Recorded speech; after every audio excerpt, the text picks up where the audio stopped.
Hello everyone. आज हम जिस टॉपिक पे चर्चा करने जा रहे हैं उस टॉपिक का नाम है महिलाएं, जात एवं सुधार। जैसा कि आपको मालूम ही है कि ये हमारे अतीत 3 के अध्याय 8 का चैप्टर है, ठीक है ना। और इस टॉपिक में मूल रूप से क्या कहा गया है, मैं आप लोगों को शुरुआती दौर में ही उन सब चीज़ों की समरी बता देता हूँ, जिससे कि टॉपिक को आपको समझने में आसानी हो। और अगर हम तेज़ी से भी पढ़ाएं समय को बचाने के लिए तो आपको चीज़ें समझ में आ जानी चाहिए। टॉपिक में कहा गया महिलाएं, जात एवं सुधार। महिलाएं, पहला शब्द है महिलाएं, मतलब कि महिलाओं की तत्कालीन स्थिति क्या थी, है ना। पहले हम उसकी चर्चा करते हैं और महिलाओं के विषय में तमाम संगठन जो सामने आए, कौन कौन से महान व्यक्तित्व सामने आए जो महिलाओं के दयनीय दशा को सुधारने के लिए कार्य किया, उसकी चर्चा होगी। फिर दूसरी तरफ आता है जात। जात में मूल रूप से यहाँ पर गैर ब्राह्मण लोगों ने ब्राह्मणवादी व्यवस्था के विरुद्ध जो आवाज़ उठाया और जो लोग सामने आए उन्हीं की विशेष रूप से चर्चा होती है। लेकिन इसका मतलब ये मत समझिएगा कि गैर ब्राह्मणवादी व्यवस्था में सिर्फ और सिर्फ उच्च जात के लोग थे। मेन चक्कर ये था कि उच्च जात के लोग थे या नीचे जात के थे, ऐसा कुछ नहीं था। ब्राह्मणवादी व्यवस्था को जो समर्थन करने वाले लोग थे उसमें ज़्यादातर लोग जो थे वो उच्च जात के लोग थे। दूसरी तरफ जो गैर ब्राह्मण लोग थे, जिसमें कि पिछड़े टाइप के लोग थे, जिनको कि शूद्र और अतिशूद्र का नाम दिया गया है, इनके साथ उच्च जात के लोग भी शामिल होते थे। उनको भी लगता था कि कई स्थानों पर इनका उत्पीड़न हो रहा है, तो उनको उत्पीड़न से बचाने के लिए इन लोगों ने तमाम संघों की स्थापना की, तमाम ग्रुप बनाए गए और उसके माध्यम से आवाज़ उठाई गई। और ये अवसर मिला कैसे इनको? यह अवसर ऐसे मिला कि उस समय जबकि हमारे पास प्रिंट मीडिया आ गई, समाचार पत्रों का प्रकाशन शुरू हो गया, पत्र पत्रिकाएं प्रकाशित होनी शुरू हो गई, तो लोग अपने विचारों को एक दूसरे तक संचार माध्यम से पहुंचा रहे थे, ठीक है ना। और एक तरह के विचारों को लोग एक जगह पर इकट्ठा हो रहे थे। लेकिन इसके पूर्व क्या व्यवस्था थी?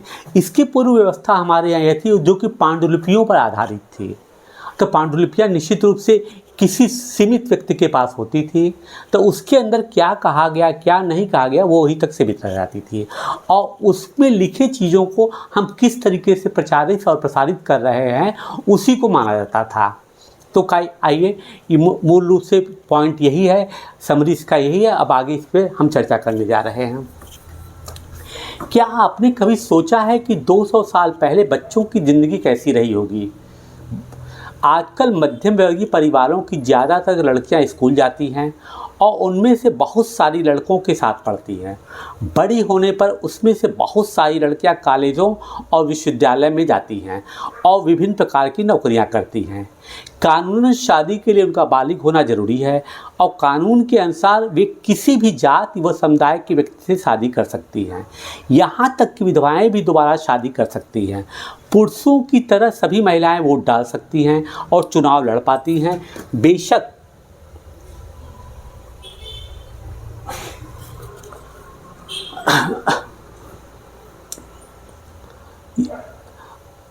सभी महिलाएं इन अधिकारों को उपयोग नहीं कर पाती। गरीबों को शिक्षा के मौके मुश्किल से मिलते हैं, कम मिलते हैं या मिल ही नहीं पाते हैं। बहुत सारे परिवारों में लड़कियां अपनी इच्छानुसार पति भी नहीं चुन सकती। 200 साल पहले हालात बहुत ही भिन्न थे। अब वो कह रहे हैं कि आज के जो वर्तमान परिवेश है इसमें लड़कियों की स्थिति क्या है, उसकी तुलना 200 साल पहले से वो करने जा रहे हैं। और आज वर्तमान में महिलाओं की स्थिति क्या है, इसको तो आप चूँकि बुद्धिजीवी वर्ग के हैं इसे स्वयं जानते हैं, इस पर काफ़ी हम चर्चा नहीं करेंगे, इसको पॉइंट वाइज समझाया गया है। लेकिन अब हम चलें कि इन 200 साल पहले इनकी स्थिति क्या थी, उसकी हमको चर्चा करनी है यहाँ पर है। ज़्यादातर बच्चों की शादी बहुत कम उम्र में ही दी जाती थी। हिंदू एवं मुसलमान दोनों धर्मों के पुरुष एक से अधिक ज़्यादा पत्नियां रख सकते थे। देश के देखिए क्या कह रहा है, हिंदू व मुसलमान दोनों धर्मों के पुरुष एक से ज़्यादा पत्नियां रख सकते थे। अब हिंदू मैरिज एक्ट की जो आज की वर्तमान की स्थिति है उसमें हिंदू सिर्फ एक पत्नी रख सकता है। मुसलमान बेशक कि वो 4 पत्नियों के लिए इस्लामी कानून के हिसाब से वो आज़ाद हैं, लेकिन अब जब यूसीसी लागू होने जा रहा है तो वो स्थितियाँ भी बदल जाएंगी। खैर हम उसकी चर्चा नहीं करेंगे, यहाँ पर है। देश के कुछ भागों में विधवाओं से उम्मीद की जाती थी कि वे अपने पति की चिता के साथ ही जिंदा जल जाएं। इस तरह से स्वेच्छा या जबरदस्ती मार दी गई महिलाओं को सती कह करके महामंडित किया जाता था। सती शब्द का अर्थ ही है सदाचारी महिला था। संपत्ति पर भी महिलाओं के अधिकार बहुत सीमित थे। शिक्षा तक महिलाओं की प्राय कोई पहुंच नहीं थी। देश के बहुत सारे भागों में लोगों का विश्वास था कि अगर औरत पढ़ी लिखी होगी तो वह जल्दी ही विधवा हो जाएगी। इस तरह की मान्यता थी उस समय, है ना। और सती की परिभाषा होती है कि सदाचारी स्त्री। कहा जाता है कि उस समय लोगों का ये मानना था कि यदि कोई किसी का पति मर गया है तो वो स्वयं जो है अपने पति के साथ चिता में जल करके मरने के लिए तैयार रहती थी, जबकि ऐसा कुछ था नहीं। उनको ज़बरदस्ती ऐसा किया जाता था और उनको समाज मान्यता देता था कि जो ऐसा करती हैं वो सदाचारी महिलाएं हैं। अब देखिए, सती बालथाजर साल्विन द्वारा बनाया गया चित्र 1813 का है। भारत आने वाले बहुत यूरोपीय चित्रकारों द्वारा बनाई गई सती की एक बहुत सारी तस्वीरों में से यह एक है। सती प्रथा को पूर्वी समाजों की बर्बरता के सबूत के तौर पर देखा जाता था। अब आप ये देखिए यहाँ पर क्या है, यहाँ पर आप देखिए कि एक महिला है, इसका पति मर चुका है ना। इसको किस तरीके से कपड़े पहनाए गए हैं, यहाँ तक कि इसको ब्लाउज भी नहीं है और केवल साड़ी के माध्यम से इसको पहनाया गया और श्वेत वस्त्र में है, ठीक है। और यहाँ पर उसके पति का जो है चिता बनाया गया है। यहाँ पर जो इसको ज़बरदस्ती इस चिता के अंदर ढकेल रहे हैं कि वो पति के साथ मर जाए, और उसको फिर कहते थे, महिमामंडित करते थे कि ये सती हो गई है, मतलब सदाचारी महिला थी, ठीक। अब ये देखिए, बालथाजर साल्विन कौन थे? इनका नाम था, दूसरा भी नाम था, इनको फ्रैंकोइस बाल्टअज़ार नाम से भी जाने जाते हैं। यह एक फ्लेमिश समुद्री चित्रकार थे जो कि 1701 से लेकर 1803 तक भारत में रहे। अब देखिए, मैं एनसीईआरटी में जो चीज़ें दी रहती हैं उनमें से कुछ भी मैं एक्स्ट्रा भी बता देता हूँ जिससे टॉपिक आपको इंटरेस्टिंग लगे और कॉन्सेप्ट क्लियर हो। क्योंकि ये जो किताबें लिखी जाती है वो तो 7th 8th के बच्चों के लिए लिखी जाती हैं, उनमें सभी चीज़ों को विस्तार से पढ़ाया नहीं जाता है। But as far as other things are concern, आपके लिए तो कॉम्पिटिटिव एग्जाम में जा रहे हैं तो you should have clear concept about the subject, है ना। ये कैसे हो सकेगा जबकि आपको डेप्थ मालूम होगा कि ये चीज़ें क्या थी। बट एनसीईआरटी ने तो रेफरेंस दे दिया, लेकिन अब आपको ढूंढना है कि एनसीईआरटी ने जो रेफरेंस दिया है इससे रिलेटेड चीज़ें और क्या क्या हैं। इसीलिए मैं काफ़ी चीज़ों को इस पर भी एक्सप्लेन करता हूँ।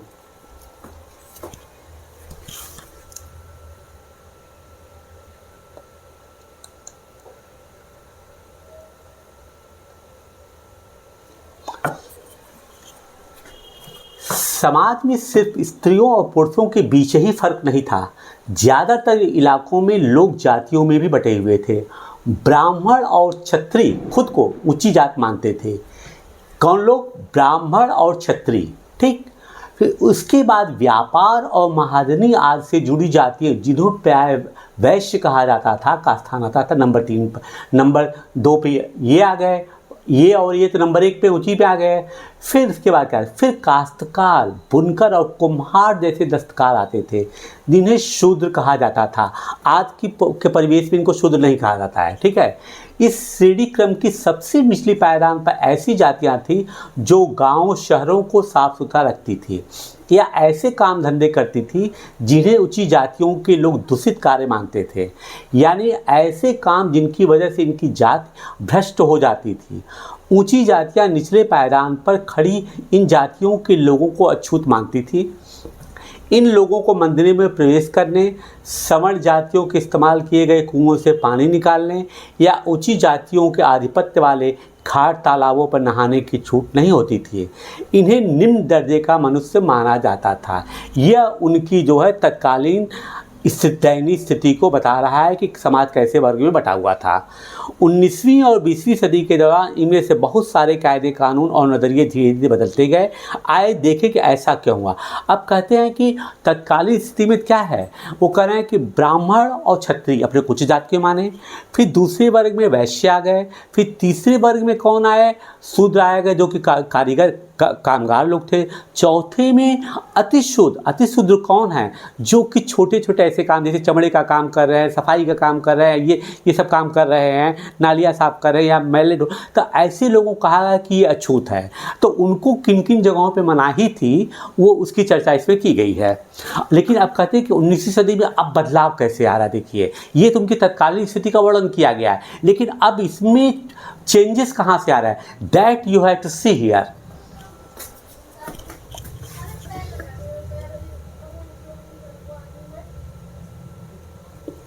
परिवर्तन की दिशा में उठते कदम।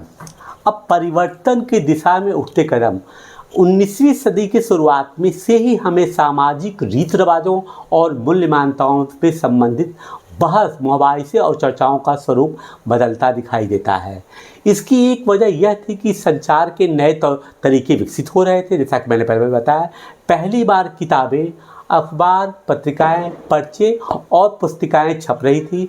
ये चीज़ें न केवल पुराने साधनों के मुकाबले सस्ती थी, बल्कि उन पांडुलिपियों के मुकाबले ज़्यादा लोगों की पहुंच में भी थी, जिनके के बारे में आप कक्षा 7 में पढ़ चुके हैं।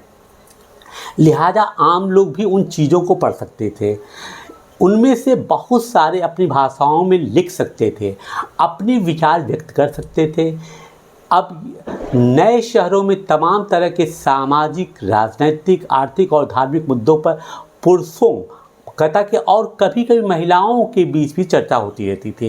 ये चर्चाएं आम जनता तक पहुंच सकती थी और सामाजिक परिवर्तन के आंदोलनों से जुड़ी होती थी। इसकी हम आपको पहले एक्सप्लेन कर चुके हैं कि इस संचार माध्यम की वजह से हर एक आदमी को अपने विचार को व्यक्त करने का अवसर मिला और एक ही तरह के विचार के लोग, समूह के लोग इकट्ठा हुए और उनको जहाँ भी लगा कि किसी की दयनीय स्थिति है तो उन्होंने एक संघ बना करके उस कुरीति का या इस मतलब क्या कहते हैं कि दुर्व्यवस्था का उन्होंने विरोध किया और समाज को अपलिफ्ट करने की उन्होंने कोशिश किया।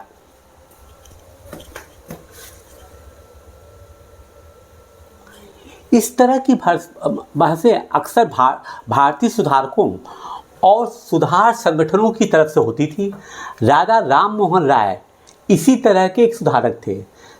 उन्होंने कलकत्ता में ब्रह्मो समाज के नाम, इंपॉर्टेंट पॉइंट, ब्रह्मो समाज के नाम से एक सुधारवादी संगठन बनाया था, जिसे कि ब्रह्मो सभा, जिसे कि बाद में ब्रह्मो समाज के नाम से जाना गया। इंपॉर्टेंट पॉइंट कंपटीशन के लिए। राम मोहन राय जैसे लोगों को सुधारक इसलिए कहा जाता है क्योंकि वे मानते थे कि समाज में परिवर्तन लाना और अन्यायपूर्ण तौर तरीक़ों से छुटकारा पाना जरूरी है। उनका विचार था कि इस तरह के परिवर्तन लाने के लिए लोगों को इस बात के लिए प्रेरित किया जाना चाहिए कि वे पुराने व्यवहार को छोड़कर जीवन का नया ढंग अपनाने के लिए तैयार हों। यद्यपि मैंने ये क्या नाम है, राजा राम मोहन राय के विषय में जो है अपनी पिछले वीडियो में मैंने काफ़ी विस्तार से चर्चा की है, लेकिन देखिए इनका मूल उद्देश्य क्या था। इनका ये कहना था कि जो चीज़ों को कुरीतियाँ हमारे समाज में हैं, जिनकी वजह से समाज में अव्यवस्था फैल रही है, इनको हमको हटाना पड़ेगा और इसके विरुद्ध संघर्ष करना पड़ेगा। इसीलिए इन्होंने ब्रह्मो सभा, ब्रह्मो समाज की स्थापना किया कि इसमें लोग जुड़े, एक समाज होगा तो मिल करके जब संघर्ष किया जाएगा तो किसी कुरीति को हटाना बहुत आसान हो जाएगा।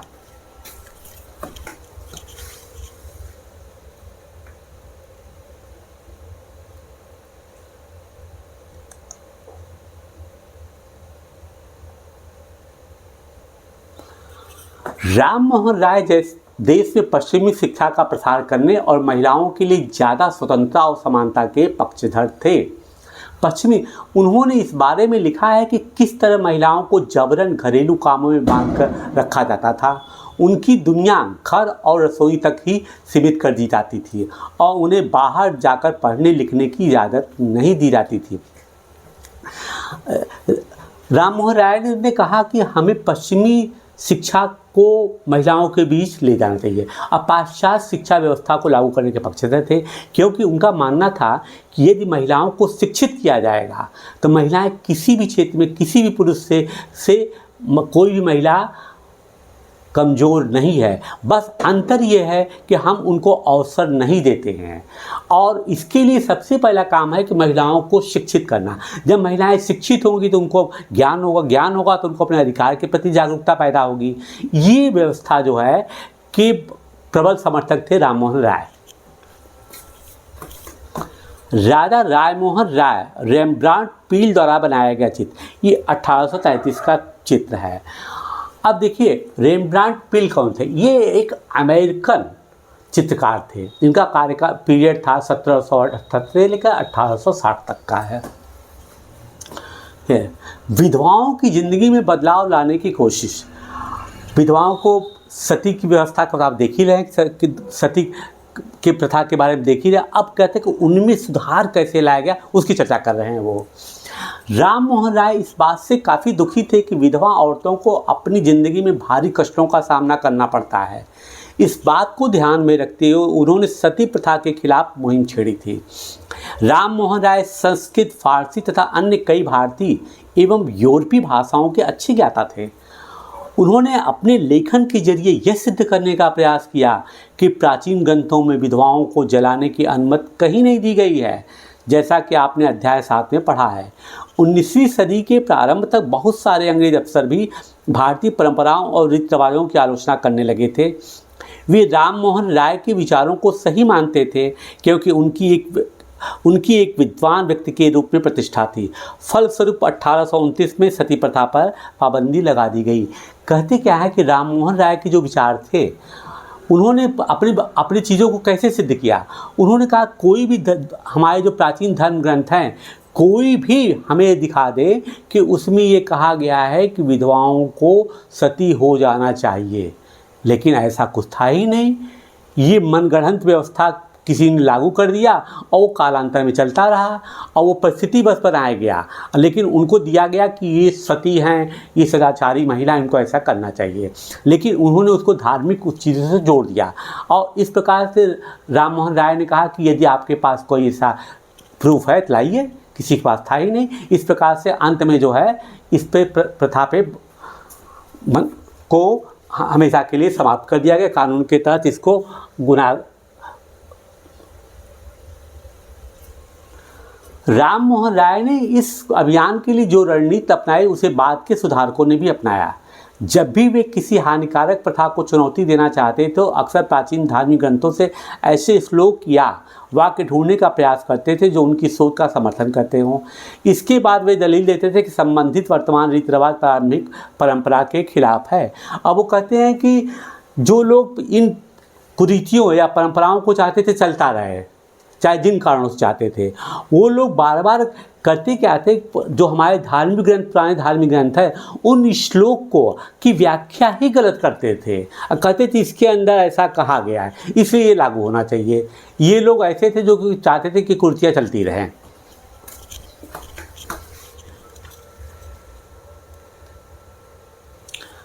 कुंडों पर झूलने का त्यौहार, इस लोकप्रिय त्यौहार में भक्त पारंपरिक अनुष्ठानों के तहत अजीब तरह से कष्ट सहने का अभ्यास करते थे।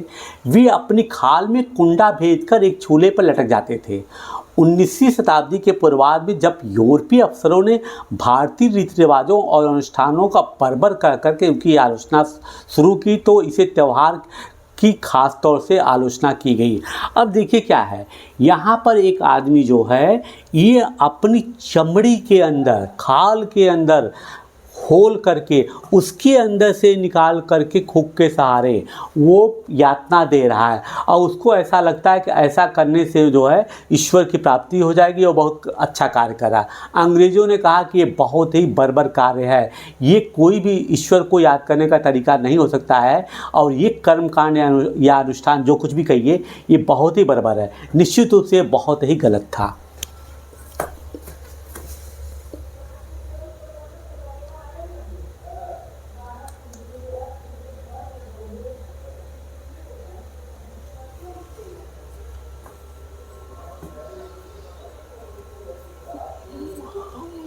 अब राम मोहन राय का जो है ये तरीका दिया गया, इसको आप लोग पढ़िए। उस राम मोहन राय ने अपने विचारों को प्रसार करने के लिए बहुत सारे पर्चे लिखे थे। इनमें से कुछ पर्चे किसी खास रिवाज के समर्थक और आलोचकों के बीच बहस के रूप में लिखे गए थे। सती प्रथा के बारे में इसी तरह का एक उदाहरण देखिए। समर्थक क्या कहते थे? औरतें कुदरती तौर पर कम समझदार, बिना दृढ़ संकल्प वाली, भरोसे के योग्य नहीं होती हैं। उनमें से बहुत सारी खुद ही अपने पति की मृत्यु के बाद उसके साथ जाने की कामना करने लगती हैं, परंतु वे कहीं धधकती आग से भाग न निकले, इसलिए पहले हम उन्हें चिता की लकड़ियों में ही कस करके बांध देते हैं। अब इनके विरोधी क्या कह रहे हैं देखिए।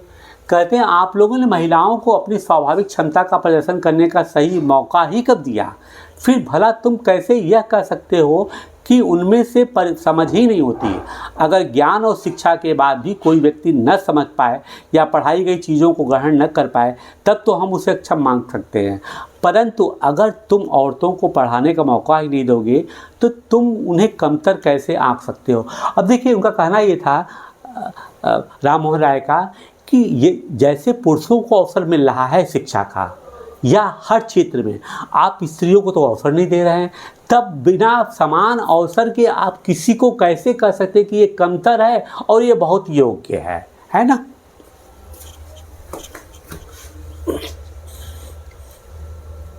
उदाहरण के लिए प्रसिद्ध सुधारक ईश्वरचंद्र विद्यासागर ने भी विधवा विवाह के पक्ष में प्राचीन ग्रंथों का ही हवाला दिया था। अंग्रेज सरकार ने उनका यह सुझाव मान लिया और 1856 में विधवा विवाह के पक्ष में एक कानून पारित कर दिया। जो विधवाओं के विवाह का विरोध करते थे उन्हें विद्यासागर का भी विरोध किया और यहाँ तक कि उनका बहिष्कार भी कर दिया गया। अब देखिए, ईश्वरचंद्र विद्यासागर जो है, इन्होंने क्या कहा हमारे प्राचीन ग्रंथों में भी विधवा विवाह के उल्लेख मिलते हैं, तब आप इनको सती के रूप में कैसे परिवर्तित कर रहे हैं? जब इन्होंने ऐसा उदाहरण दिया तो जो सती प्रथा के समर्थक लोग थे इनका सामाजिक बहिष्कार कर दिया, लेकिन उन्होंने उसकी कोई चिंता नहीं किया और अंत में कानून पास कर दिया गया।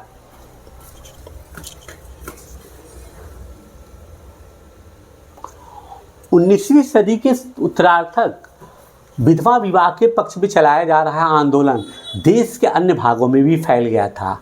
अब देखिए, मद्रास प्रेसिडेंसीज के तेलुगु भाषी क्षेत्रों में वीरेशलिंगम पुंतलू कौन है? Important point. मद्रास प्रेसिडेंसी में किसने इसको लीड किया? वीरेशलिंगम पुंतलू ने विधवा विवाह के समर्थन में एक संगठन बनाया। लगभग उसी समय बम्बई में युवा बुद्धिजीवियों और सुधारकों ने भी विधवा विवाह के प्रचार प्रसार का संकल्प लिया।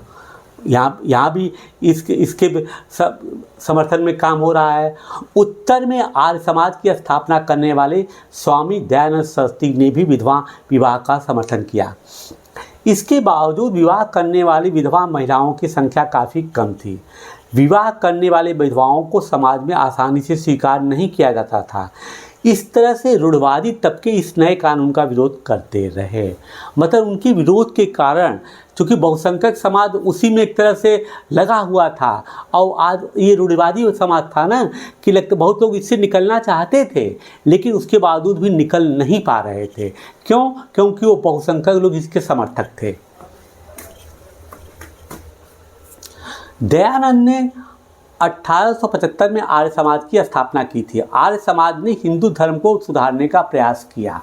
अब देखिए क्या है, स्वामी दयानंद सरस्वती के बारे में देखिए, वीरेशलिंगम के बारे में देखिए, एक इम्पॉर्टेंट पॉइंट जिन पुतलों के बारे में। वीरेशलिंगम तेलुगु समाज सुधारक थे। मतलब हर तरह की कुरीतियों का विरोध करते थे। साथ ही यह एक साहित्यकार भी थे और इन्हें गद्य ब्रह्मा नाम से क्या है, देखिए, गद्य ब्रह्मा नाम से ख्याति मिली। Important point. अब स्वामी दयानंद सरस्वती के बारे में देखिए। इनका मूल नाम था मूल शंकर। इनके गुरु का नाम था गुरु निरंजनानंद। इन्होंने नारा क्या दिया था? वेदों की ओर लौटो। इनका जन्म कहाँ हुआ था? 12 फरवरी 1824 टंकारा, गुजरात में। मृत्यु कहाँ पर हुई है? 30 अक्टूबर 1863 को में अजमेर राजस्थान में। ठीक है ना। इनके पिता का नाम था अंबर शंकर, माँ का नाम था यशोदाबाई। 1875 में गिरबाम, बंबई में आर्य समाज की इन्होंने स्थापना किया। प्रथम जनगणना में आर्य समाजियों को इन्होंने आगरा से धर्म सनातन लिखवाया। ओम ईश्वर का सर्वोत्तम और उपयुक्त नाम है। अब आइए स्वामी दयानंद सरस्वती के बारे में और आगे देखते हैं क्या है, क्योंकि क्या है, अब ये सब चीज़ों में मैंने बताया कि आर्य समाज ने हिंदू धर्म की सुधारने का प्रयास किया था।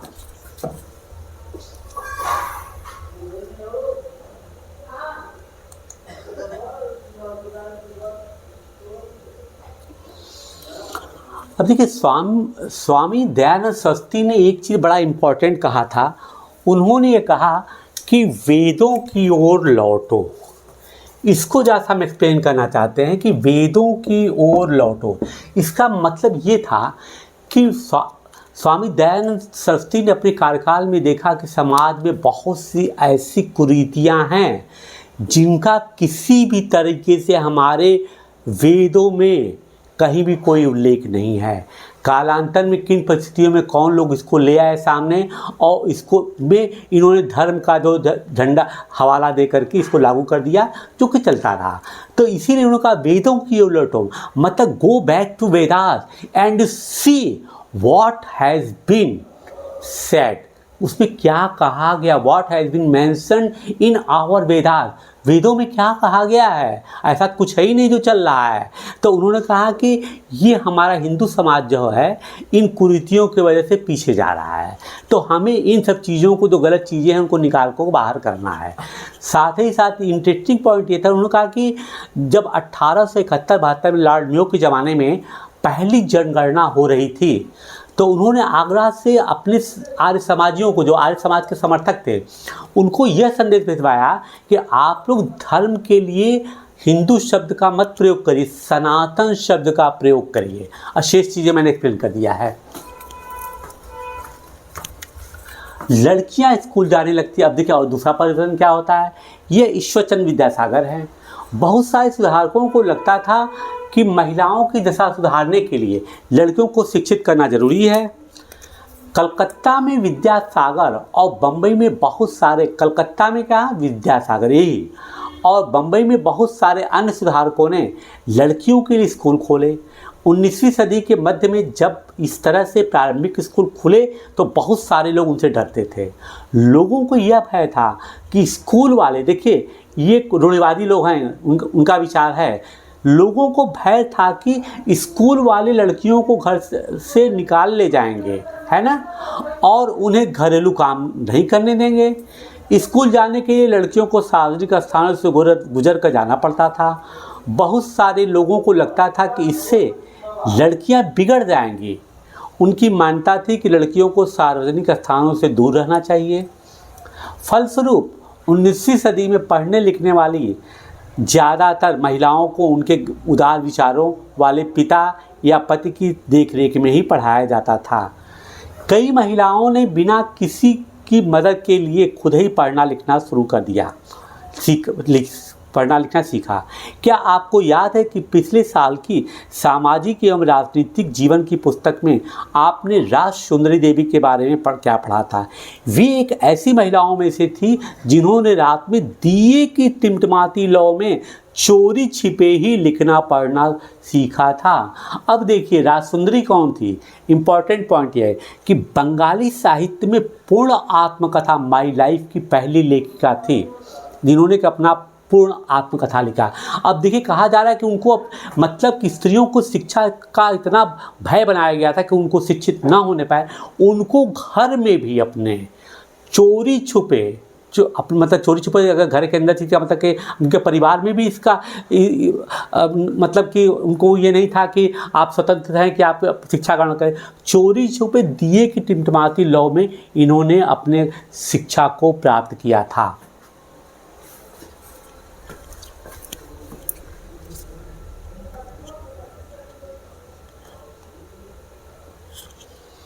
उन्नीसवीं सदी के आखिरी हिस्से में आर्य समाज द्वारा पंजाब में, अब देखिए ये पॉइंट इंपॉर्टेंट है कि आर्य समाज द्वारा पंजाब में और ज्योतिराव फुले द्वारा महाराष्ट्र में लड़कियों के लिए स्कूल खोले गए।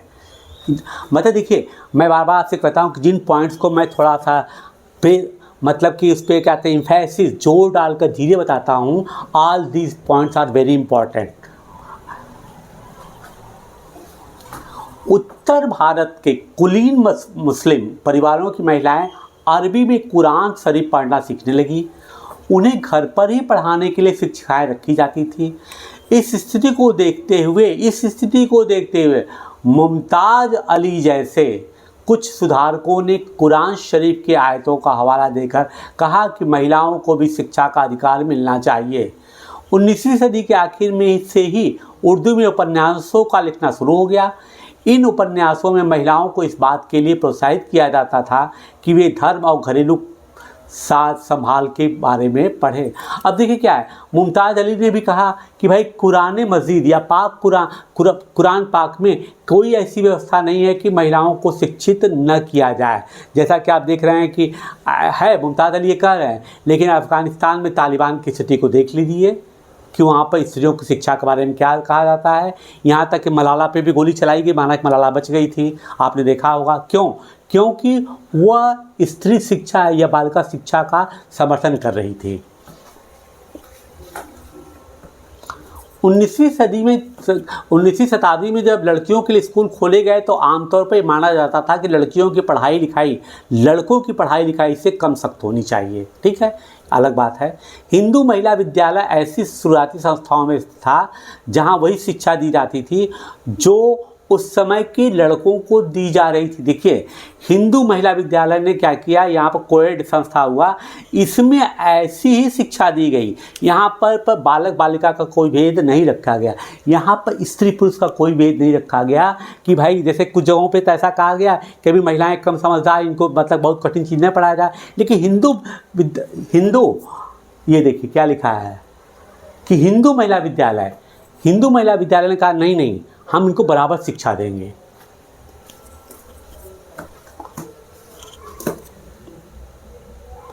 महिलाओं के बारे में महिलाएं लिखने लगी। अभी तक तो पुरुष वर्ग ही जो है महिलाओं के उत्थान के बारे में सोच रहा था, ठीक है ना।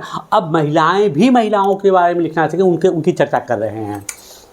20वीं सदी की शुरुआत से ही बहुत सारी मुस्लिम महिलाओं ने महिला शिक्षा को बढ़ावा देने के लिए अहम भूमिका अदा की। जैसे भोपाल की बेगमों ने, कहा कि भोपाल की बेगमों ने अलीगढ़ में लड़कियों के लिए प्राथमिक स्कूल खोला। देखिए मध्य प्रदेश में है लेकिन अलीगढ़ में इन्होंने खोल दिया। बेगम रुकैया सखावत हुसैन भी इस दौर की एक प्रभावशाली महिला थी। कौन? बेगम रुकैया सखावत। इन्होंने क्या किया, जिन्होंने कलकत्ता और पटना में मुस्लिम लड़कियों के लिए स्कूल खोले। कहाँ पर बेगम ने खोला? कलकत्ता और पटना में। वह रूढ़िवादी विचारों की कट आलोचक थी।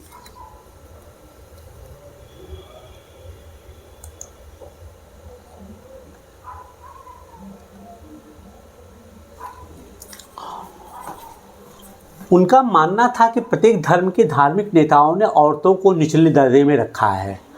1880 के दशक तक आते आते भारतीय महिलाएं विश्वविद्यालयों में प्रवेश करने लगी। कब तक? देखिए 1880 के दशक में। अब देखिए अभी तो प्राथमिक या इंटरमीडिएट की बातें नहीं हो रहा, अब भारतीय महिला विश्वविद्यालयों में प्रवेश करने लगी। उनमें से बहुत चिकित्सक और कुछ शिक्षिका बन गई। बहुत सारी महिलाएं लिखने लगी और उन्होंने समाज में महिलाओं की स्थिति पर अपने आलोचनात्मक विचार प्रकाशित किए। मतलब साहित्य क्षेत्र में भी आने लगी, व्यावसायिक क्षेत्र में भी देखिए डॉक्टर भी बन गए हैं, टीचर भी बनना शुरू हो गए इस दशक में। पूना में घर पर ही रहकर शिक्षा प्राप्त करने वाली, अब इम्पॉर्टेंट ताराबाई सिंधे की बात हो रही है। देखिए पूना में घर पर ही रहकर शिक्षा प्राप्त करने वाली ताराबाई सिंधे ने स्त्री पुरुष तुलना नाम से एक किताब प्रकाशित की थी, जिसमें पुरुषों और महिलाओं के बीच मौजूद सामाजिक फर्कों की आलोचना की गई थी।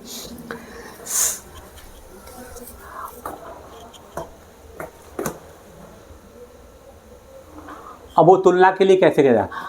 ताराबाई सिंधे ने लिखा था, क्या औरत को अपनी ज़िंदगी को उतनी ही प्यारी नहीं होती है जितना कि तुम्हारी ज़िंदगी प्यारी होती है? ये तो कुछ ऐसी बात हो गई जैसे कि मानो महिलाएं पुरुषों से बिल्कुल अलग चीज़ों से बनी हों, मानो कि वे धूल या चट्टानों या जंग लगे लोहे से बनी हों और तुम्हारी ज़िंदगी शुद्ध सोने की हो। तुम मुझसे पूछते हो कि मेरा क्या मतलब है। मेरा यह मतलब है कि जब औरत का पति मर जाता है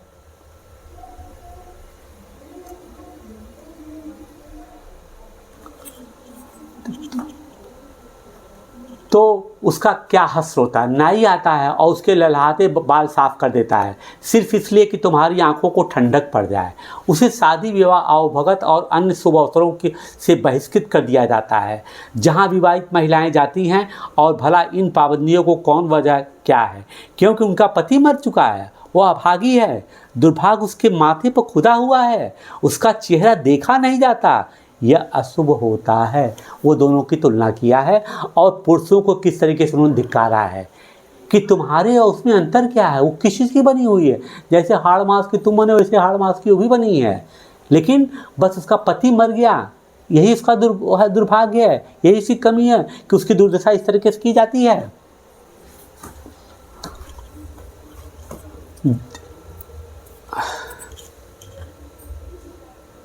संस्कृत की महान विद्वान पंडिता रमाबाई का मानना था कि हिंदू धर्म महिलाओं का दमन करता है और उन्होंने ऊंची जात की हिंदू महिलाओं की दुर्दशा पर एक किताब भी लिखा था।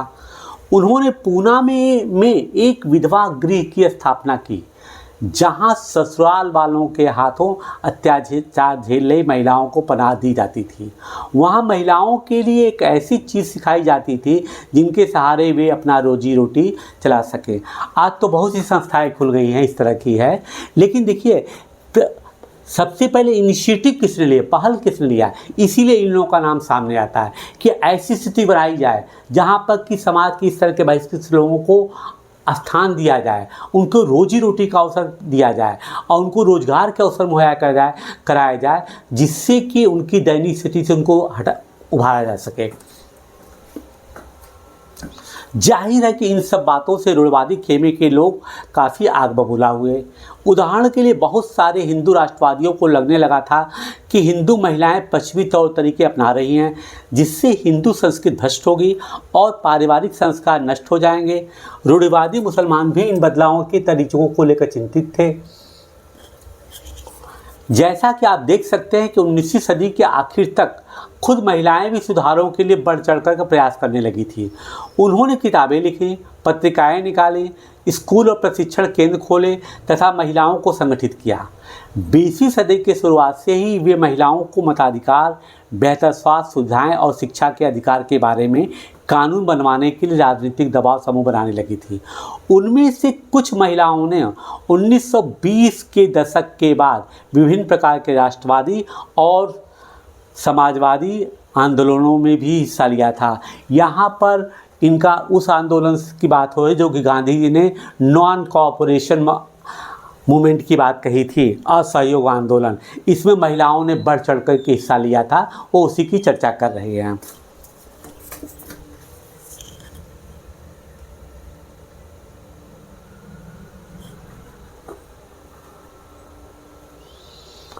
बीसवीं शताब्दी में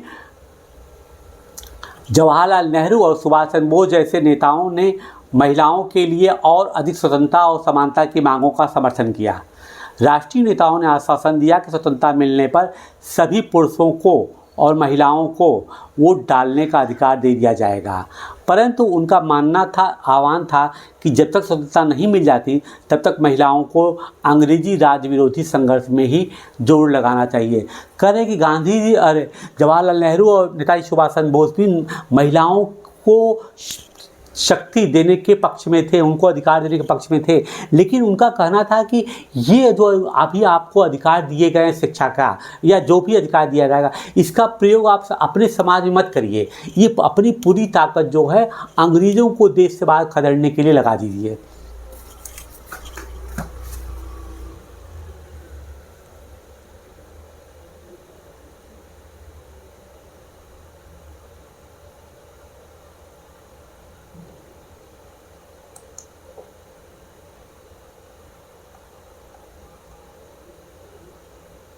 बाल विवाह के विरुद्ध कानून। महिला संगठनों के विकास तथा उन मुद्दों पर हो रहे लेखन को समझ की वजह से सुधारों के पक्ष में आवाज़ और मजबूत हुई। लोग बाल विवाह जैसी स्थापित परंपराओं को चुनौती देने लगे केंद्रीय विधानसभा में बहुत सारे सांसद थे जिन्होंने बाल विवाह पर पाबंदी हेतु कानून बनाने के लिए संघर्ष किया। कहाँ के? केंद्रीय विधानसभा में। ठीक है, 1929 में बाल विवाह निषेध अधिनियम पारित किया गया था। इस कानून के बारे में जैसी कड़वी बहसें और संघर्ष नहीं हुए जैसे पुराने सुधारवादी कानूनों के बारे में हुए थे। इस कानून के अनुसार, अब देखिए इस कानून में क्या कहा गया था। इस कानून के अनुसार 18 साल से कम उम्र के लड़के और 16 साल से कम उम्र की लड़की की शादी नहीं की जा सकती। बाद में यह उम्र बढ़ा करके क्रमशः 21 व 18 साल कर दी गई। अब देखिए चित्र दिखा रहा है कि 8 साल की दुल्हन है ना। यह 20वीं शताब्दी की शुरुआत का एक बाल वधू का चित्र है। क्या आपको पता है कि आज भी हमारे देश में 20% से ज़्यादा लड़कियों की शादी 18 साल से पहले हो जाती है। कहता है कि कानून बना है लेकिन ग्रामीण क्षेत्रों में अभी भी शिक्षा का कई जगहों पर अभाव है या कहिए कि जागरूकता का अभाव है। तो वहाँ पे जो निर्धारित आयु सीमा 18 है उसका लोग परवाह करते ही नहीं हैं और उससे भी कम उम्र में बाल विवाह कर दिया जाता है।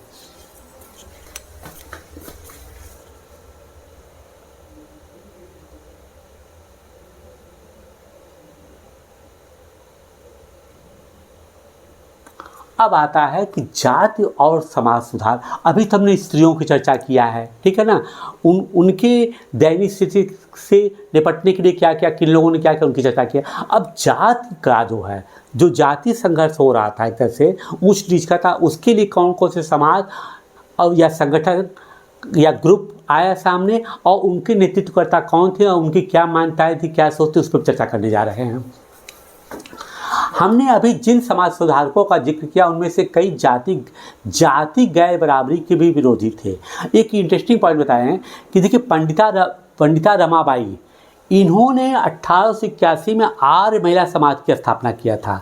और ये भी है कि ये ब्राह्मण थी लेकिन इन्होंने जाति व्यवस्था को ठोकर पहुंचाने के लिए उन्होंने कहा कि जाति व्यवस्था कुछ नहीं है। इन्होंने स्वयं जो है एक गैर ब्राह्मण से इन्होंने अपनी शादी किया था। प्रार्थना समाज, अब देखिए क्या है। हाँ, राम मोहन राय ने जाति व्यवस्था की आलोचना करने वाले एक पुराने बौद्ध ग्रंथ का अनुवाद किया। मतलब क्या है, बौद्धिज्म में जो है जाति व्यवस्था को जो है हमेशा ही नकारा गया है। क्यों? देखिए महात्मा बुद्ध स्वयं शाक्य वंशी क्षत्रिय थे, है ना।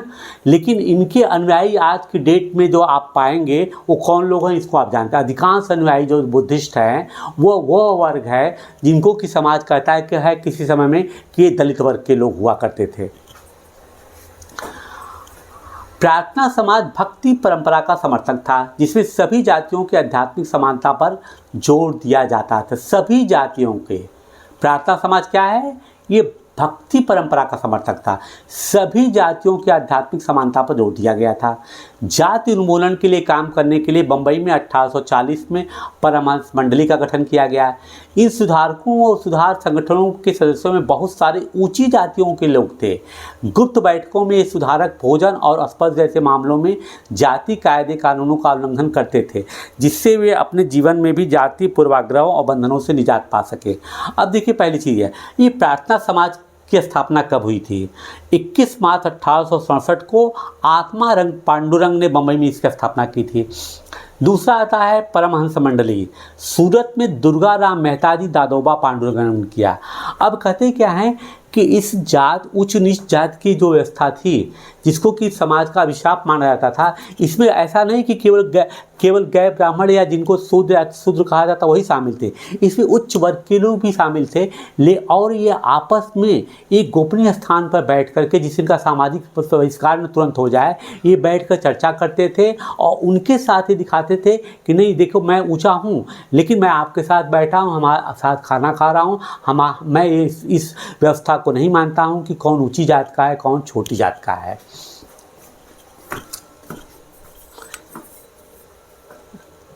कई लोग ऐसे थे कि जाति आधारित समाज व्यवस्था में होने वाले अन्याय के विरुद्ध थे। 19वीं सदी में ईसाई प्रचारक आदिवासी समुदायों और निचली जातियों के बच्चों के लिए स्कूल खोलने लगे थे। इस प्रकार इन बच्चों को बदलती दुनिया में अपना रास्ता ढूंढने के लिए साधन मिलने लगा है। देखिए अब क्या है कि ऐसे जगहों पर किशोरी मिशरियाँ पहुँच गई जहाँ पर कोई नहीं जाता था। तो आदिवासी जो थे, जिनको शिक्षा दूर दूर तक नहीं शिक्षा से सरोकार था, वह जब शिक्षित होने गए तो इसमें से काफ़ी ऐसे लोग भी थे जो आपने देखा होगा कि जो कि अंग्रेज़ नहीं है लेकिन वो ईसाई हैं। वो यही लोग थे जिन्होंने कि ईसाई धर्म को स्वीकार कर लिया। क्यों? क्योंकि यहाँ पर इनको सम्मान मिला, है ना।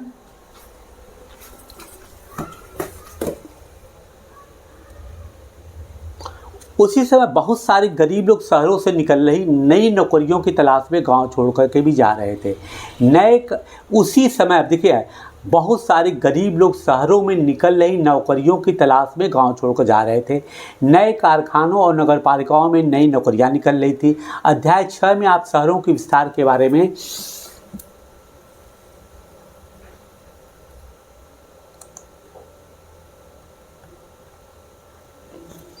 पढ़ चुके हैं। कल्पना कीजिए कि इससे मजदूरी की कितनी मांग पैदा हुई। शहरों में नालियां बनाई जानी थी, सड़कें बिछनी थी, इमारतों का निर्माण होना था, शहरों को साफ किया जाना था। इसके लिए कूलियों, खुदाई करने वालों, बोझा ढोने वालों, ईंट बनाने वालों, नालियां साफ करने वाले, सफाई कर्मियों, पालकी ढोने वाले, रिक्शा खींचने वालों की ज़रूरत थी। तब ये लोग आए कहाँ से? वो ये गरीब परिवार के लोग थे जिनके पास की आर्थिक स्थिति बहुत ख़राब थी, इनके पास कोई रोज़गार नहीं था। तो इस शहरीकरण की व्यवस्था में इनको रोज़गार के बहुत अवसर मिले और हर वर्ग को एक अवसर मिला जिसकी वो चर्चा कर रहे हैं, और हर लोग अपने मन मुताबिक जो है व्यवसाय पाने लगे। यह श्रम कहाँ से आया? इन कामों को संभालने के लिए गांव और छोटे कस्बों के गरीब शहरों की तरफ जाने लगे जहां मजदूरी की मांग पैदा हो रही थी। शहर जाने वाले लोगों में से बहुत सारे निम्न जातियों के लोग भी थे। कुछ लोग असम, मॉरिशस, त्रिनिदाद और इंडोनेशिया आदि स्थानों पर बागानों में काम करने भी चले गए। नए स्थानों पर काम अक्सर बहुत कठोर था, परंतु गरीबियों, निचली जातियों के लोगों के लिए यह गांव में सवर्ण जमींदारों द्वारा उनके जीवन पर दमनकारी कब्जे और दैनिक अपमान से बाहर निकलने का एक मौका था। अब देख रहा है कि जो गांव के अंदर जो है ऊंची जात के जमींदार थे वह तो उनको दबाए थे, है ना। मतलब कि क्या है, सज़ा भी मिलनी है और काम भी करना है और आपको भरपेट भोजन भी नहीं मिल रहा है। तो उनको एक अच्छा अवसर मिला कि आप बाहर निकले, खुद का रोज़गार करें और सम्मानित ज़िंदगी करें। यहाँ तक कि लोग विदेशों भी जाना शुरू कर दिए। जैसे कि आपने मॉरिशस, सूरीनाम, ट्रिनिडाद वगैरह में देखा होगा कि वहाँ बहुत से नेता, बहुत बड़े यहाँ तक कि प्रधानमंत्री तक लोग जो है हिंदू जात के हैं। ये वही लोग हैं जो कि यहाँ से वहाँ गए हुए थे और बाद में वहाँ बस गए। इंडोनेशिया में भी आपने देखा होगा, इंडोनेशिया की बात आपने सुना कि इंडोनेशिया में रामायण वगैरह का बहुत ज़्यादा प्रचलन है। वहाँ पे रामलीला भी होती है। वो कौन लोग करते थे? वो करते हैं, वो इन्हीं के लोग हैं, इन्हीं के अग्रगामी लोग हैं जो कि हिंदू परंपरा को लेकर के वहाँ पर गए।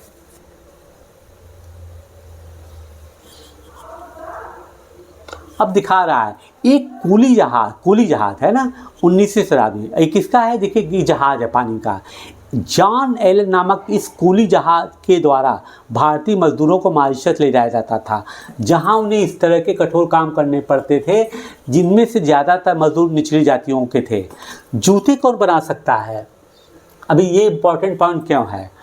चमड़े का काम करने वाले लोगों को परंपरागत रूप से नीची नज़र में देखा जाता है क्योंकि वे मृत पशुओं का चमड़ा निकालते हैं। उन्हें गंदा और दूषित माना जाता है। मृत पशुओं का निकाल रहे हैं।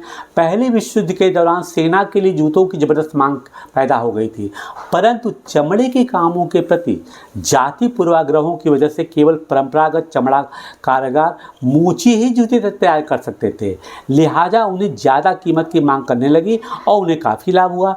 अब वो कह रहे हैं कि जो मोची समुदाय है, जब वर्ल्ड वार शुरू हो गया तो उतनी इंडस्ट्री नहीं थी कि कारखानों में बड़े बड़े चमड़े के जूते बन रहे थे। चमड़े का काम करने वाले ये जो शूद्र लोग थे या दलित समुदाय के लोग थे, इनको एक अवसर मिल गया। जूते की मांग बढ़ी तो इन्होंने कहा भैया ठीक है, जो जूता इतने के थे उन्होंने मांग बढ़ा दिया, हमको इतना चाहिए। अब देखिए इनकी भी आर्थिक स्थिति सुधर रही है। परिस्थिति जन्य है कि अगर वर्ल्ड वार ना हो, जूते की अब ज़रूरत ना हो, तो इनकी मांग उतनी नहीं होती और मुँहमांगा दाम पे ये जूते बेचा करते थे। अब एक समुदाय का वो उल्लेख है, जूते बनाते समय मदिगा समुदाय के लोग 19वीं शताब्दी आंध्र प्रदेश। अब कौन लोग हैं, कहाँ के हैं? मदिगा समुदाय के लोग आंध्र प्रदेश में। देखिए इनका चर्चा किया गया है। मौजूदा आंध्र प्रदेश में मदिगा एक महत्वपूर्ण अछूत जाति रही है। वे पशुओं के शवों को साफ करने, चमड़ा तैयार करने और चप्पल जूतियाँ सीने में माहिर थे। इसके अलावा दूसरी तरह की नौकरियाँ भी सामने आ रही थी। उदाहरण के लिए सेना में भी लोगों की जरूरत बढ़ गई थी। अछूत माने जाने वाले महार समुदाय के बहुत सारे लोगों को महार रेजिमेंट में नौकरी मिल गई। दलित आंदोलन के नेता B.R. अम्बेडकर के पिता एक सैनिक स्कूल में ही पढ़ाते थे। अब कह रहे हैं कि चूँकि वो सैनिकों की भी ज़रूरत पड़ गई है, वार स्टार्ट हो चुका है, वर्ल्ड वार हो रहा है और तमाम जगह पे सैनिकों की ज़रूरत पड़ रही है, तो अंग्रेज़ों ने क्या किया, डिवाइड एंड रूल के हिसाब से उन्होंने जो महार जाति थी कहा तुम्हारा एक रेजिमेंट बन गया, ठीक है ना, और उन्होंने अलग से रेजिमेंट बना दिया।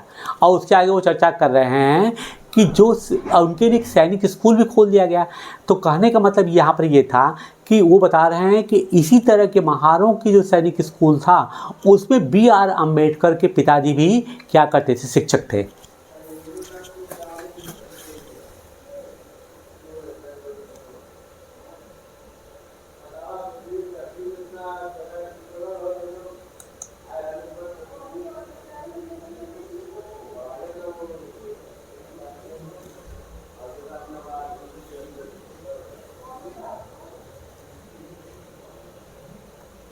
अब ये गुजरात, देखिए कुछ ऐसी चीज़ें होती है ना जिसको कि मैं छोड़ देता हूँ, इसको आप पढ़ लेंगे क्योंकि समय बर्बाद करता है, यह है वीडियो लंबा हो सकता है, इसे कभी चीज़ों को अक्सर मैं छोड़ भी देता हूँ। गुजरात के दुबला समुदाय के बाजार के लिए आम ढोर करके ले जा रहे हैं। कौन है ये? दुबला समुदाय का जिक्र किया गया है। कहाँ के हैं? गुजरात के हैं। दुबला मजदूर संवर जमींदारों के पास मजदूरी करते थे। वे उनके खेत संभालते थे और जमींदार के घर आंगन में तमाम छोटे बड़े काम करते थे। यद्यपि मैं इसको छोड़ देता हूँ लेकिन फिर भी आपको इसको पढ़ना रहेगा, स्वयं पढ़ना पड़ेगा। समानता और न्याय की मांग। अब देखिए दूसरी शीर्षक आ गया समानता। 19वीं सदी के दूसरे हिस्से तक गैर ब्राह्मण जातियों के भीतर से भी लोग जाति भेदभाव के खिलाफ आवाज़ उठाने लगे थे, जिसकी की चर्चा मैंने पहले भी कर दिया है कि गैर ब्राह्मण जातियों के भीतर से भी लोग जाति भेदभाव के खिलाफ आवाज़ उठाने लगे थे। उन्होंने सामाजिक समानता और न्याय की मांग करते हुए आंदोलन शुरू कर दिए थे। मध्य भारत में सतनामी, अब देखिए अलग अलग आंदोलनों की बात कर रहा है। मध्य भारत में सतनामी आंदोलन की शुरुआत घासीदास ने की, जिन्होंने चमड़े का काम करने वालों को संगठित किया। उनकी सामाजिक स्थिति में सुधार के लिए आंदोलन छिड़ गया।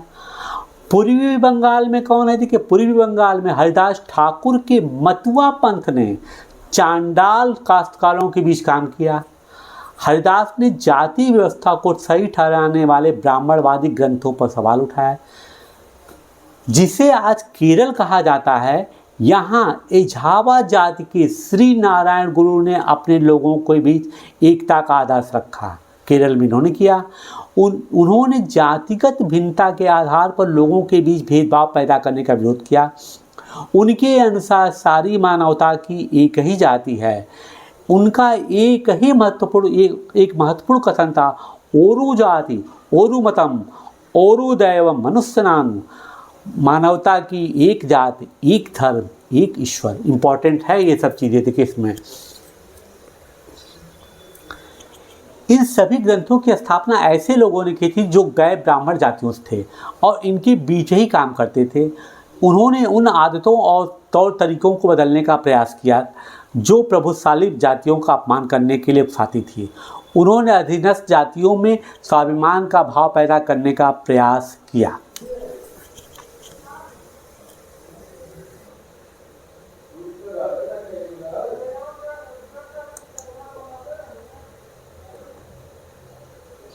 गुलामगिरी अब देखिए फिर एक नया आ गया चर्चा।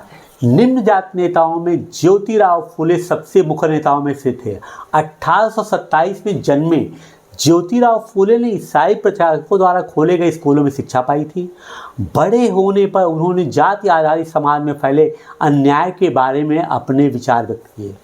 उन्होंने ब्राह्मणों के इस दावे पर खुलकर हमला किया। बोला कि क्या बोला था? आर्य होने के कारण वे औरों से श्रेष्ठ हैं। फुले का तर्क था कि आर्य विदेशी थे। क्या तर्क था? कि आर्य विदेशी थे जो उपमहाद्वीप के बाहर से आए थे और उन्होंने इसी मिट्टी के असली वारसों मतलब मूल निवासी है ना, आर्यों के आने से पहले यहाँ तक रहने मूल निवासियों को हरा करके इन्होंने गुलाम बना लिया था। ये इनकी थ्योरी थी। ठीक है, कि कैसे कैसे क्या हुआ। जब आर्यों ने अपना प्रभुत्व स्थापित कर लिया तो वे पराजित जनता को नीच निम्न जाति वाला मानने लगे। फूले के अनुसार ऊंची जातियों का उनका जमीन और सत्ता पर कोई अधिकार नहीं है। यह धरती यहाँ के देसी लोगों की, कथित निम्न जाति के लोगों की है। इनके हिसाब से था कि आर्य लोग जो है, जो अपने को श्रेष्ठ या ऊंची जाति का कहते हैं, ये आक्रांता थे और मूल निवासी यहाँ के वही हैं जिनको को दलित कहते हैं। इन पर अधिकार करने के बाद वो उनको नीच जाति की संज्ञा दे दिए। फुले ने दावा किया कि आर्यों के शासन से पहले यहाँ स्वर्ण युग था। तब योद्धा किसान जमीन जोते थे, योद्धा किसान है ना, और मराठा देहात पर न्याय संगत और निष्पक्ष तरीके से शासन करते थे। कौन करता था? मराठा। उन्होंने सुझाव दिया कि शूद्रों मतलब श्रमिक जातियों और अतिशूद्रों अछूतों को जाति भेदभाव खत्म करने के लिए संगठित होना चाहिए। फुले द्वारा स्थापित किए गए सत्य शोधक समाज नामक संगठन का ने जाति समानता के समर्थन में मुहिम चलाई। ज्योतिराव फुले ने किसकी स्थापना किया? सत्य शोधक समाज। यह इनका फोटो है। ठीक है,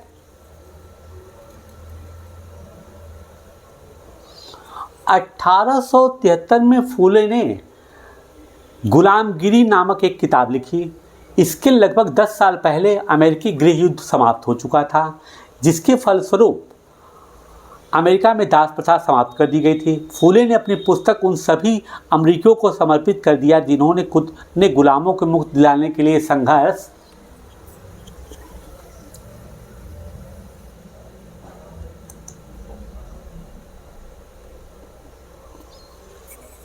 किया था। इस तरह उन्होंने भारत के निम्न जातियों और अमेरिका के काले गुलामों की दुर्दशा को एक दूसरे से जोड़ दिया। जैसा कि इस उदाहरण से पता चलता है कि फुले ने जाति व्यवस्था की अपनी आलोचना की सभी प्रकार की गैर बराबरी से जोड़ दिया था। बताइए क्या है ये आलोचना करने में इन्होंने किससे जोड़ा? गैर बराबरी से जोड़ दिया था। वह उच्च जाति महिलाओं की दुर्दशा, मजदूरों की मुसीबतों और निम्न जातियों के अपमानपूर्ण हालात के बारे में गहरे तौर पर चिंतित थे। अब देखिए ये नहीं है कि उन्होंने जाति पर, ये इन्होंने देखिए कि इंपॉर्टेंट पॉइंट क्या है यहाँ पर, कि उच्च जाति महिलाओं की दुर्दशा के बारे में वे सोचते थे। मतलब क्या असमानता का विरोध करते थे। जाति सुधार का यह आंदोलन 20वीं शताब्दी में भी पश्चिम भारत में डॉक्टर BR अम्बेडकर और दक्षिण में EV रामास्वामी नायकर जैसे महान दलित नेताओं के नेतृत्व में चलता रहा। मदुरै मंदिर का प्रवेशद्वार टॉमस डैनियल द्वारा बनाया गया चित्र। मंदिर प्रवेश आंदोलन से पहले अछूतों को इस तरह के प्रवेशद्वारों के आसपास भी भटकने नहीं दिया जाता था। ठीक है, मंदिरों में कौन जा सकता था? अम्बेडकर एक महार जात में पैदा हुए थे। बचपन में उन्होंने इस प्रकार के बहुत नज़दीकी से देखा था कि रोज़ाना की ज़िंदगी में जाति भेदभाव और पूर्वाग्रह क्या होता है। वही उच्च नीच के भेदभाव की बात कर रहे हैं वो। स्कूल में उन्हें कक्षा के बाहर ज़मीन पर बैठना पड़ता था। उन्हें सवर्ण बच्चों द्वारा इस्तेमाल किए जाने वाले नलकों से पानी पीने की इजाज़त नहीं थी।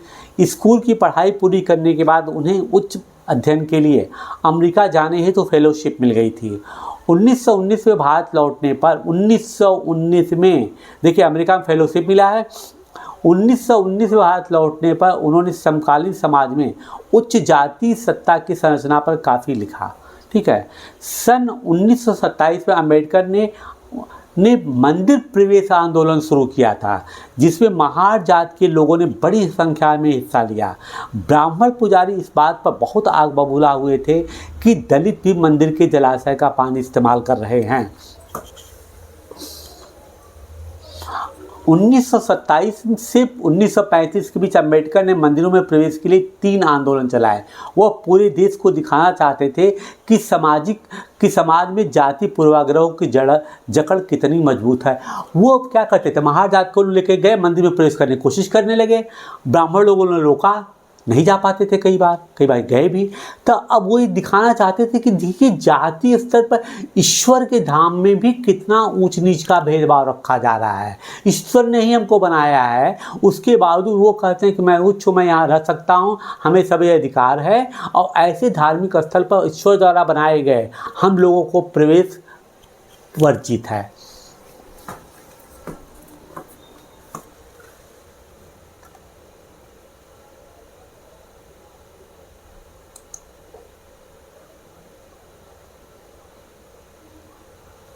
गैर ब्राह्मण आंदोलन 20वीं सदी के आरंभ में गैर ब्राह्मण आंदोलन शुरू हुआ। यह प्रयास गैर ब्राह्मण जातियों का था, स्पष्ट नाम से स्पष्ट है, जिन्हें शिक्षा, धन और प्रभाव हासिल हो चुका था। ऐसे लोग जिनको क्या था, शिक्षा, धन और प्रभाव हासिल हो चुका था। उनका तर्क था कि ब्राह्मण तो उत्तर से आए, उन आक्रमणकारियों के वंशज है जिन्होंने यहाँ के मूल निवासियों देसी द्रविड़ नस्लों को हराकर दक्षिणी भूभाग पर विजय हासिल की थी। उन्होंने सत्ता पर ब्राह्मणवादी दावे को भी चुनौती दी। वही चीज़ जो पहले कहा गया है उसको ये पेरियार भी कह रहे हैं। पेरियार के नाम से प्रसिद्ध ईवी रामास्वामी नायकर एक मध्यम वर्गीय परिवार में पले बढ़े थे। उन्होंने अपने प्रारंभिक जीवन में वे सन्यासी थे और उन्होंने संस्कृत शास्त्रों का गंभीरता से अध्ययन किया। बाद में वे कांग्रेस के सदस्य बन गए, परंतु जब उन्होंने राष्ट्रवादियों द्वारा आयोजित की गई, अब देखिए यहाँ पर, जब उन्होंने राष्ट्रवादियों द्वारा आयोजित की गई एक दावत में देखा कि वहाँ बैठने के लिए जातियों के हिसाब से अलग अलग इंतज़ाम किया हुआ है, तो उन्होंने हताश होकर के पार्टी छोड़ दी। इस दावत में निम्न जातियों और उच्च जातियों के लिए अलग अलग बैठने का इंतज़ाम किया था। पेरियार के समझ में आ चुका था कि अछूतों को अपने स्वाभिमान के लिए खुद लड़ना होगा। इसी बात को ध्यान में रखते हुए उन्होंने स्वाभिमान आंदोलन शुरू किया। स्वाभिमान आंदोलन, उनका कहना था कि मूल तमिल और द्रविड़ संस्कृति के असली वाहक अछूते ही हैं। अब देखिए ये मूल रूप से क्या था, इनमें भी इनको धर्म के अंदर बहुत आस्था थी, लेकिन चूंकि ये नीची जात के थे और ये राष्ट्रवादी भी थे, तभी तो कांग्रेस सम्मेलन में गए थे। लेकिन जब उन्होंने देखा कि राष्ट्रवादियों के सम्मेलन में, कांग्रेस के सम्मेलन में भी ऊंच नीच का भेदभाव रखा गया है, जो कि देश के लिए सभी लोग कंधे से कंधा मिलाकर लड़ रहे हैं, वहाँ पर भी इन लोगों को बैठने की जगह अलग दिया गया था। तब इनके अंदर एक क्रांतिकारी परिवर्तन आया और इन्होंने ब्राह्मणवादी व्यवस्था के विरुद्ध इन्होंने संघर्ष प्रारंभ कर दिया और इन्होंने स्वाभिमान आंदोलन शुरू किया।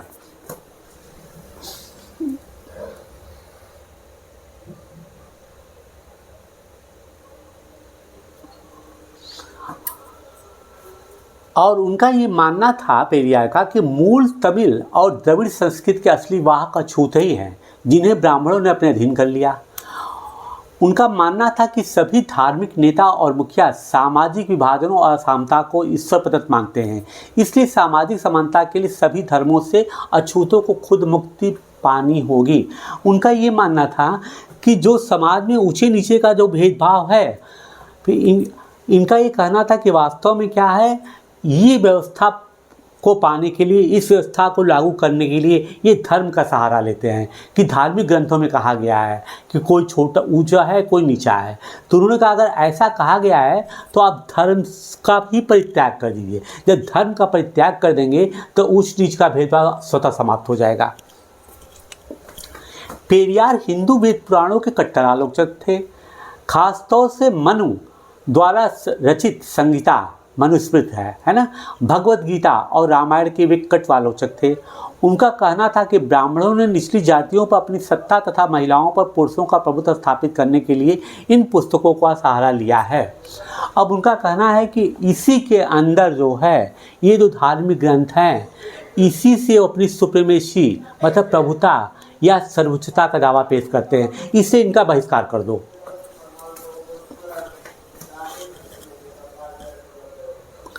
ये दलीलें लोगों को सहज रास नहीं आई। निम्न जातीय नेताओं के भाषणों, विचारपूर्ण लेखन और आंदोलनों से उच्च जाति राष्ट्रवादी नेताओं के बीच कुछ कुछ आत्ममंथन और आत्मालोचना की प्रक्रिया शुरू हो गई। परंतु रूढ़िवादी हिंदू समाज ने भी उत्तर में सनातन धर्म की सभाओं और भारत धर्म महामंडल उत्तर में सनातन धर्म सभाओं तथा भारत धर्म महामंडल और बंगाल में ब्राह्मण समाज जैसे संगठनों के जरिए इन रुझानों का सख्ती से विरोध किया। इन संगठनों का मकसद यही था कि हिंदू धर्म में जातियां उच्च नीच को जो महत्व दिया जाता है उस पर कोई आँच न आए। वे साबित करना चाहते थे कि इस बात को धार्मिक ग्रंथों में भी मान्यता मिली हुई है। औपनिवेशिक काल के बाद भी ये जाति के सवाल पर बहस और संघर्ष चलते रहे और ये आज भी जारी है। अब क्या है कि जब कोई किसी का विरोध करेगा तो क्रिया का प्रतिक्रिया होता ही है। अब जो ऊंची जात के लोग थे इन्होंने भी इनका विरोध करने के लिए तमाम संगठन बना लिए और उन्होंने धार्मिक ग्रंथों को आधार बनाकर ये सिद्ध करने का प्रयास किया कि ये जो चीज़ें ईश्वर प्रदत्त हैं, अगर कोई उच्च है तो उसको ईश्वर ने ऊंचा बनाया और तुम अगर छोटे हो तो तुमको ईश्वर ने स्वभावतः तुमको नीची जात में पैदा किया है।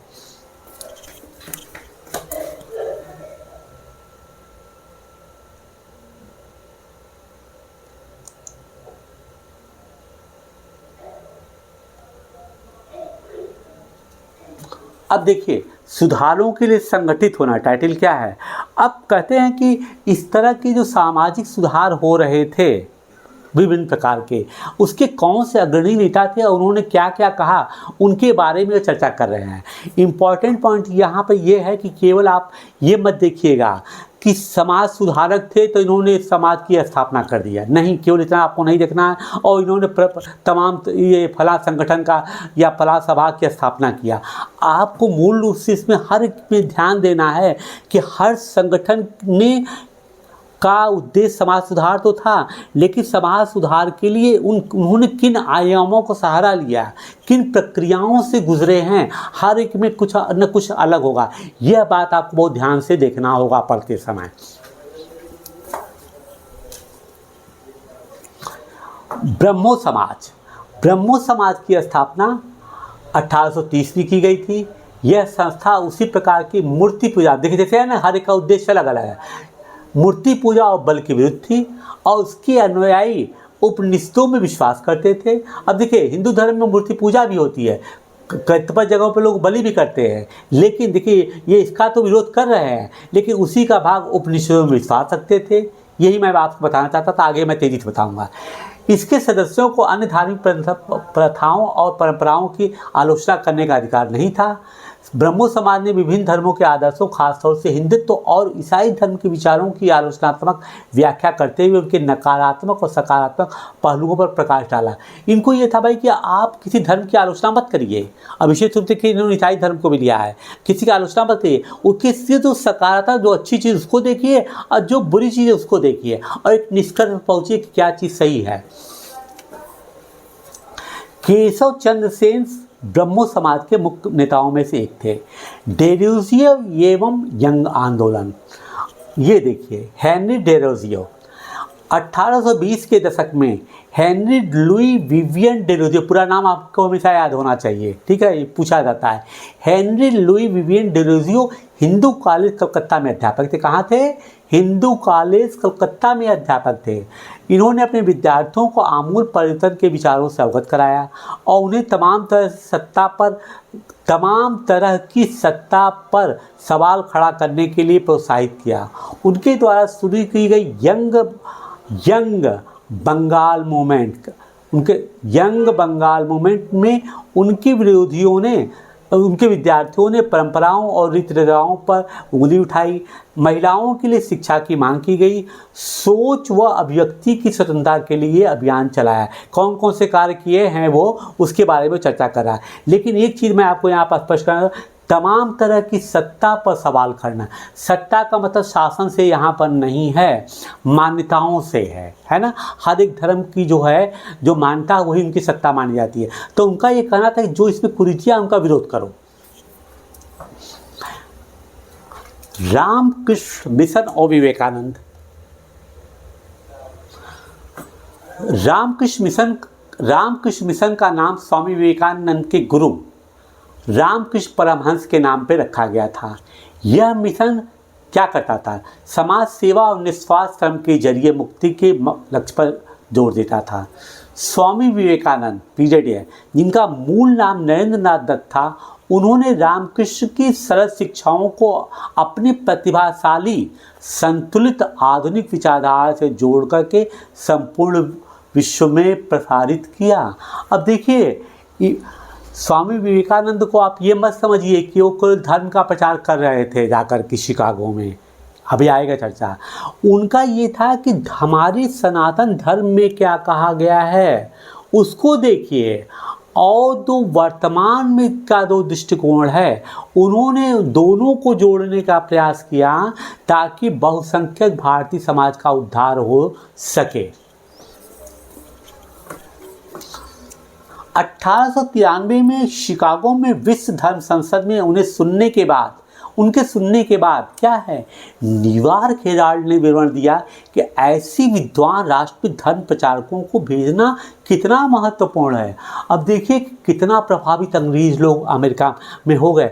उनका ये कहना था कि भाई ऐसे जगहों पे हम अपने धर्म प्रचारक भेज रहे हैं कि हमारी बातों को आप समझिए, हमारा ईसाई धर्म बहुत अच्छा है, इसको समझिए। वो कह रहे हैं कि ये तो मूर्खता का काम है, जो स्वयं इतना विद्वान राष्ट्र है, जिस राष्ट्र में ऐसे ऐसे विद्वान हैं, वो तो ज्ञान का सागर एक तरह से, तुम जाओगे तो उसी में विलुप्त हो जाओगे।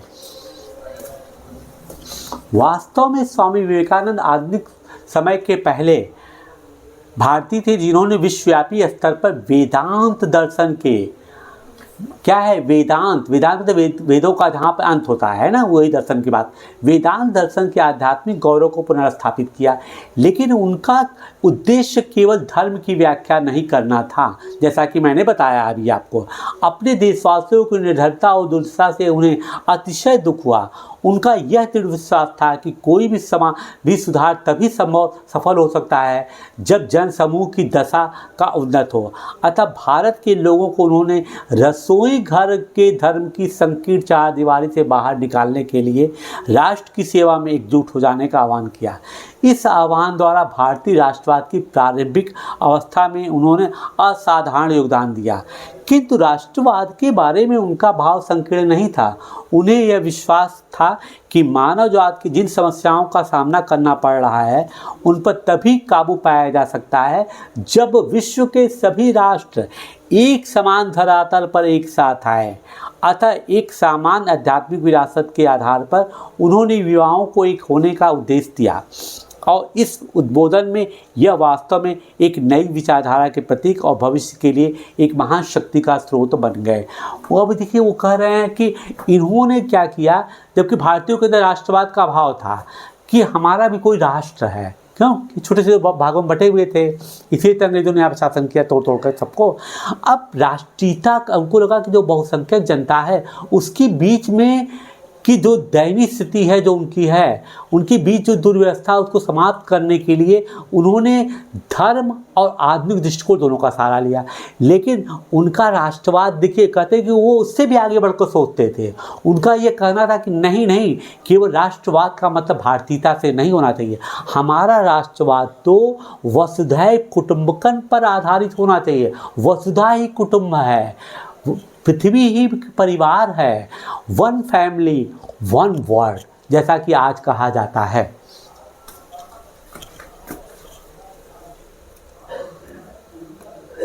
और उन्होंने कहा कि ऐसा करने के लिए विश्व के तमाम बुद्धिजीवियों सभी राष्ट्रों को एक मंच पर आना पड़ेगा, तभी ये चीज़ संभव हो पाएगी।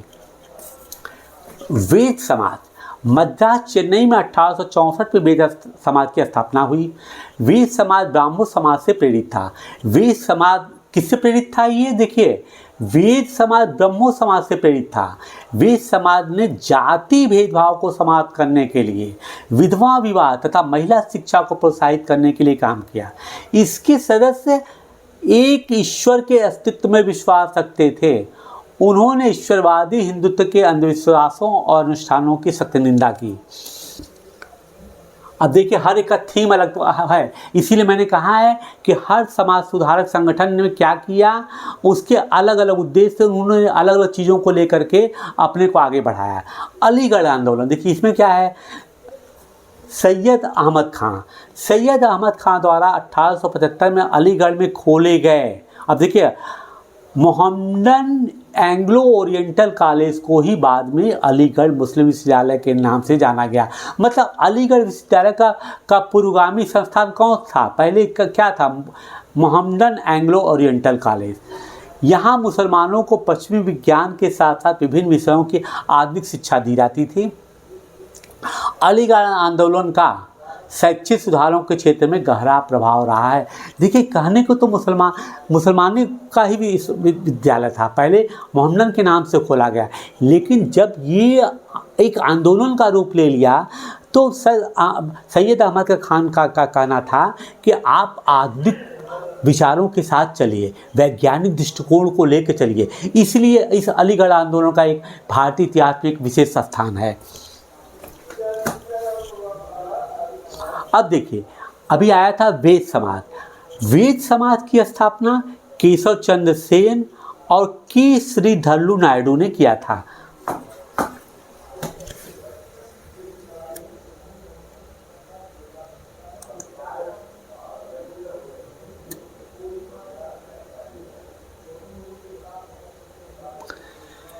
सिंह सभा आंदोलन, सिखों के सुधारवादी संगठन के रूप में सिंह सभाओं की स्थापना 1873 में अमृतसर से शुरू हुई। खालसा कॉलेज, देखिए खालसा कॉलेज अमृतसर बहुत फेमस कॉलेज है ये। 1892 में सिख सभा आंदोलन के नेताओं द्वारा स्थापित किया। किसने स्थापित किया था 1892 में, कहाँ पर, अमृतसर में। कॉलेज का नाम क्या, खालसा। अब किसने, सिख सभा आंदोलन के नेताओं द्वारा स्थापित किया गया। बाद में 1879 में लाहौर में भी सिंह सभा का संगठन किया गया है। इन सभाओं ने सिख धर्म को अंधविश्वासों, सिख धर्म को, देखिए सिख आंदोलन, सिख धर्म को अंधविश्वासों, जाति भेदभाव और ऐसे आचरण जिससे कि वे गैर सिख समझती थी से मुक्त कराने का प्रयास किया। उन्होंने सिखों को शिक्षा के लिए प्रोत्साहित किया, जिसमें अक्सर आधुनिक ज्ञान के साथ साथ सिख धर्म के सिद्धांतों को भी पढ़ाया जाता था। अब देखिए, सिख सभा आंदोलन का एक अलग भी नाम था। इसको सिख सभा लहर के नाम से भी जाना जाता है। जैसे लहर होता है ना, बहुत तेज़ी से फैलता है, तो सिख सभा का एक लहर मान लिया गया, इसलिए इसको कहा गया सिख सभा लहर। और इसके संस्थापक सदस्य कौन थे, भाई गुरमुख सिंह, ठाकुर सिंह संघावालिया, खेम सिंह बेदी और 1873 सन तो मालूम ही है। इसके अलावा अन्य लोग भी थे, लेकिन जो मुख्य संस्थापक सदस्य थे इनका नाम मैंने आपको बता दिया, यहाँ पर है।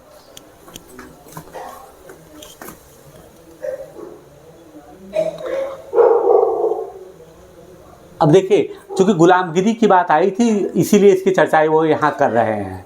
आप पढ़ चुके हैं कि ज्योतिराव फूले ने अपनी पुस्तक गुलामगिरी में जाति उत्पीड़न और अमेरिका में प्रचलित दास प्रथा के बीच किस तरह संबंध स्थापित किया था। इंपॉर्टेंट पॉइंट है। क्या आप जानते हैं कि दास्ता की ये प्रथा क्या थी? अब वो कह रहा है कि आप देखिए दास्ता हुआ क्या था, ये दास प्रथा क्या थी। Let us see that. 17वीं शताब्दी में जब यूरोपीय खोजी यात्री और व्यापारी पहली बार अफ्रीका पहुंचे तो उन्होंने गुलामों का व्यापार शुरू कर दिया। गुलाम पहली बार लाना कहाँ से शुरू कर दिए? ये अफ्रीका से। वे अफ्रीका के काले लोगों को पकड़कर अमेरिका लाते थे और वहाँ के गोरे बागान मालिकों को बेच देते थे। उन्हें कपास और अन्य बागानों में काम करना पड़ता था जो ज़्यादातर दक्षिणी संयुक्त अमेरिका में स्थित थे। बागानों में ये गुलाम पाँव फटने से लेकर देर रात तक काम करते थे। सही ढंग से काम करने के नाम पर मालिक उन्हें सजा देते थे। कोड़ों से पीटते थे और तरह तरह की यातनाएं दिया करते थे। उन गुलामों की दशा को सोच लीजिए, इनको पकड़ करके बेचारों को लाया जाता था, अपने उनको देश भी छोड़ना था, माँ बाप परिवार को छोड़कर खरीद कर लाया जाता था। और अमेरिका में किस तरीके से उनके ऊपर अत्याचार होता था उसकी चर्चा की गई है।